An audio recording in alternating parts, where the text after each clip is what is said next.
சேலம் ஆத்தூர் ஏத்தாப்பூர் பேரூராட்சியில் 200க்கும் மேற்பட்ட குடும்பங்கள் இருக்குது. அந்த பகுதியில் விவசாயம்தான் பிரதான தொழில். 4வது வார்டு பகுதியில் வடக்கு காடு மலைப்பகுதி இருக்குது. காட்டுக்குள்ளேருந்து வந்த 6 காட்டெருமைகள் குட்டியோட விவசாய நிலத்தில் புகுந்துடுச்சு. இதை பார்த்த விவசாயிகள் மிரண்டு ஓடிட்டாங்க.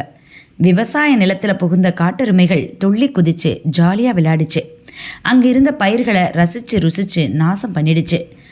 காட்டெருமைகளை வனப்பகுதிக்குள் விரட்டும் முயற்சியில் விவசாயிகள் ஈடுபட்டு வராங்க.